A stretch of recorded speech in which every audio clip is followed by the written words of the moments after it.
வணக்கம். இன்றைய செய்திகள். நெல்லையில் முன்பகை காரணமாக பைக் மீது காரை மோதவிட்டு 5 வயது மகனை படுகொலை செய்த கும்பல் தந்தையின் தலையை அரிவாளால் வெட்டி துண்டித்து நடு ரோட்டில் வைத்துவிட்டு சென்ற கொடூர சம்பவம் பரபரப்பை ஏற்படுத்தியுள்ளது. இந்நிலையில் தமிழ்நாட்டில் பொதுமக்களுக்கு பாதுகாப்பு என்ற ஒன்றே இல்லாமல் ஆகிவிட்டது என்று திமுக எம்பி கனிமொழி தெரிவித்துள்ளார். இது தொடர்பாக அவர் வெளியிட்டுள்ள பதிவில், திருநெல்வேலி மாவட்டம் வீரவநல்லூர் அருகே தந்தையும் அவரது 5 வயது மகனும் கொடூரமாக கொலை செய்யப்பட்ட சம்பவம் அதிர்ச்சியும் வேதனையும் அளிக்கிறது.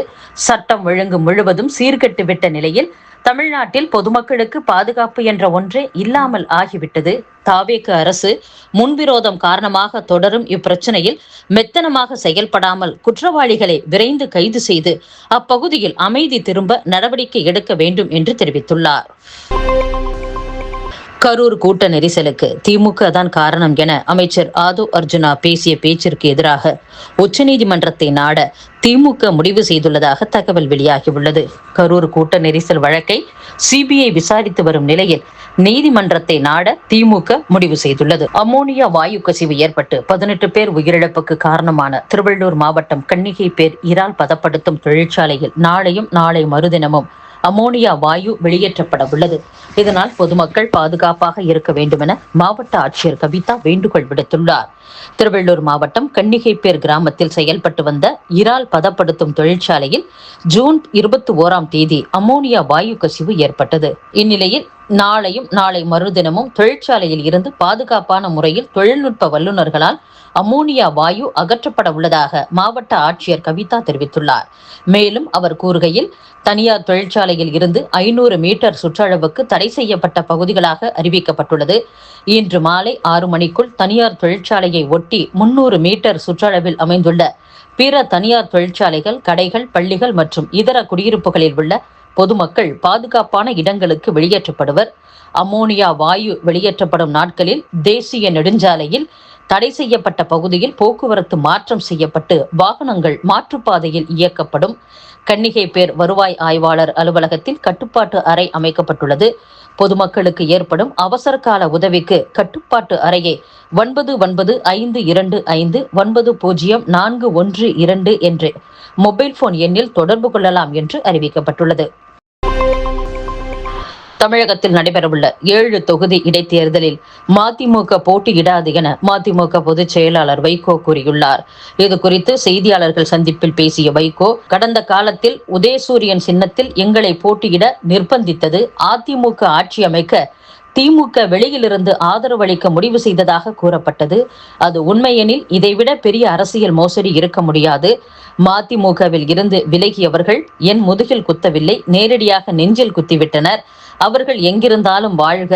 சென்றவர்களை விமர்சிப்பது என் வழக்கமல்ல. விலகிய பலர் மீண்டும் என்னை சந்தித்து வந்துள்ளனர். தமிழக வெற்றி கழகத்தை திராவிட இயக்கத்தின் ஓர் அங்கமாகவே பார்க்கிறேன். முதலமைச்சர் விஜய் லஞ்சமில்லாத ஆட்சியை வழங்கி வருகிறார்.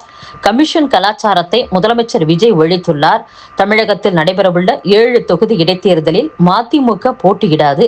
எதிர்கால தேர்தல்களில் சுயேட்சை சின்னத்தில் போட்டியிடவும் தயாராக உள்ளோம். வரும் ஆகஸ்ட் 4ஆம் தேதி டெல்லியில் நடைபெறவுள்ள என் நாடாளுமன்ற உரைகள் அடங்கிய ஆங்கில நூல் வெளியீட்டு விழாவில் முதலமைச்சர் விஜய் பங்கேற்கிறார் என்றும் வைகோ கூறியுள்ளார். மேகதாது அணை கட்டுவதை தமிழக காங்கிரஸ் எதிர்க்கும் என்று காங்கிரஸ் எம்பி பிரவீன் சக்கரவர்த்தி கூறியுள்ளார். திமுக முன்னாள் அமைச்சர் பணம் கொடுத்து தாவேக எம்எல்ஏவை விலைக்கு வாங்க முயற்சித்ததாக வழக்கு பதிவு செய்து 3 கைது செய்யப்பட்டுள்ளனர். இதுதான் குதிரை பேரம். பேச்சு நடத்துவதே சட்டப்படி தவறுதான். கடந்த 50 நாள் ஆட்சியில் ஊழல் குறைந்துள்ளதாக பொதுமக்களே பேசுகின்றனர். அரசு அலுவலகங்களில் பொதுமக்களின் வேலைகள் உடனே செய்து தரப்படுகின்றன. இது ஒரு நல்ல துவக்கம். தமிழகத்தில் இது ஒரு புரட்சிதான். 50 நாட்களில் சட்டம் ஒழுங்கு சீரமைக்கப்பட்டுள்ளது. கடந்த தேர்தலில் மக்கள் தெளிவான தீர்ப்பை அளித்துள்ளனர். திமுக ஏன் பயப்படுகிறது? திமுகவுக்கு என்ன பயம்? மேகதாது அணை என்பது தமிழகம், கர்நாடகா 2 மாநிலங்களுக்கு இடையே உள்ள பிரச்சனை. மேகதாதுவில் எந்த கட்டுமானத்திற்கும் தமிழக காங்கிரஸ் எதிரானது. கர்நாடகாவில் எந்த அரசு இருந்தாலும் எங்களுக்கு ஒரு பொருட்டல்ல. ஆனால் ஒரு தேசிய கட்சி தமிழக அரசில் பங்கு வகிக்கிறது என்பதாலும் பேச்சு நடத்தி அரசியல் தீர்வு காண முடியும் என்று நம்புகிறோம் என்றும் பிரவீன் சக்கரவர்த்தி கூறியுள்ளார்.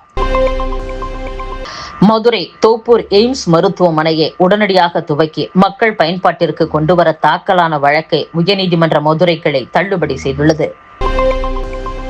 தமிழகத்தில் காலியாக உள்ள 7 சட்டசபை தொகுதிகளுக்கான இடைத்தேர்தல் அறிவிப்பை தேர்தல் கமிஷன் தள்ளி வைத்துள்ளதாக தகவல் வெளியாகியுள்ளது.